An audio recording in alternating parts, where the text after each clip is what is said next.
So, hi guys. Oh my God, nakakatakot ang panahon. Tingnan nyo guys, biglang dilim.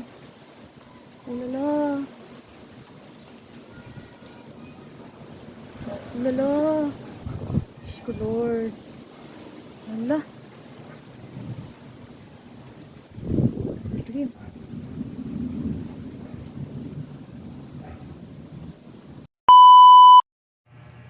Eto guys, yung ulam natin for tonight.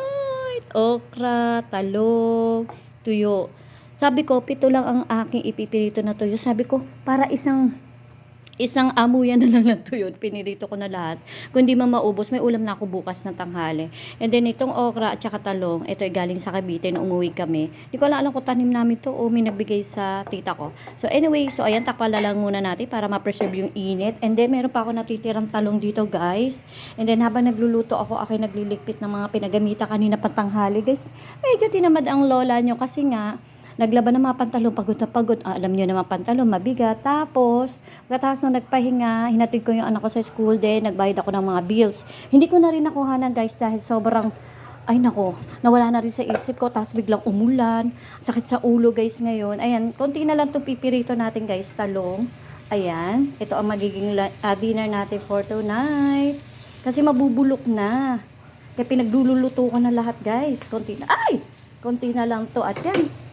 Ayan na magiging ulam natin. Tapos, ito, kasama din galing Cavite itong cucumber, kaya kailangan dalihin na natin. Parang medyo ano na siya. Nakain na namin yung 3 cucumber, naging dessert na namin siguro kahapon, nung isang araw pa. So, ito medyo nabulukan na ako ngayon. And yes, so yun. Tapos yung aking alaga, binigyan ko ng chimken, ay naman kainin pa. So, ito yung mga ginamit namin ng tanghalian. Hindi ko pa siya na ilalagay sa mga kapwa niya lagayan.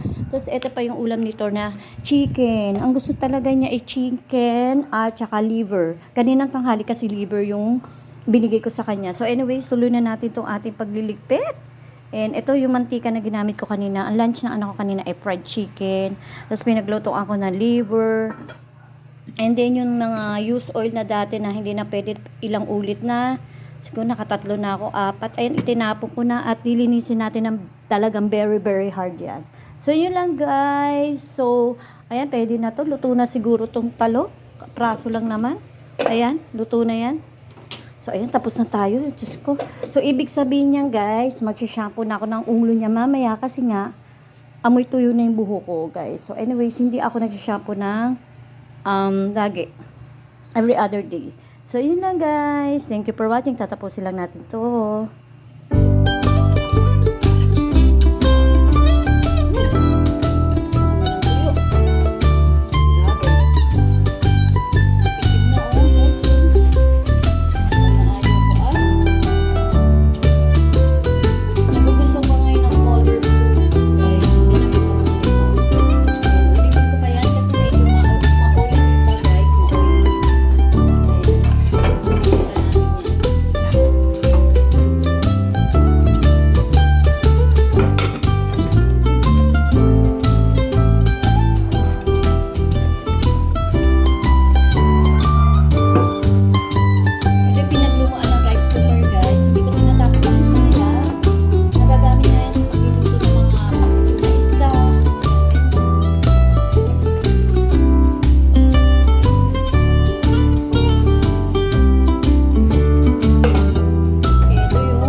sakit ang ulo ko. Yung pala, hindi pa ako nagla-lunch. 1:30 na sakit ang ulo ko, guys.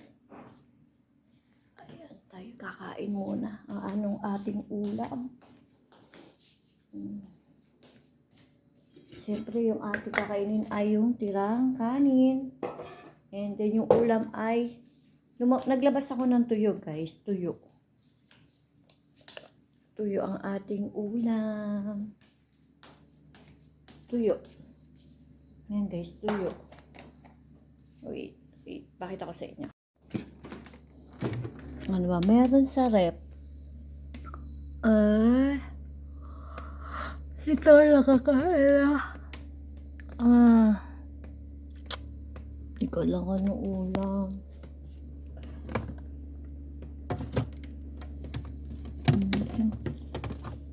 Ito. Ito yun.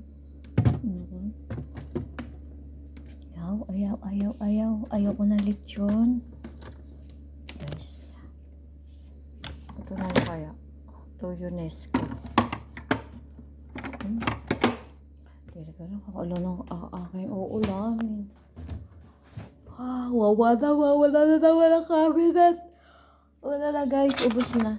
Inuubos talaga namin mga stock kasi matatagal na yung iba dyan. Wala, kilala natin tira Ayan, tapos rose balls, corn tuna, mayonnaise. So, ito, Korean. Ayan. So, ito na nga lang ulam, tuyo. Tuyo na lang tayo guys. So, yun lang guys. Kain muna tayo. Thank you for watching guys.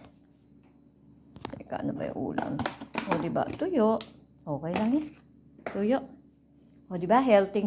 And nilagang itlog. May pipirituhin na. May ulam naman guys, lecho. Kaya lang, pahinga muna ako sa lechon. Baka ma-high blood naman tayo guys. So, anyway, siya na muna ating ulam for today. Thank you.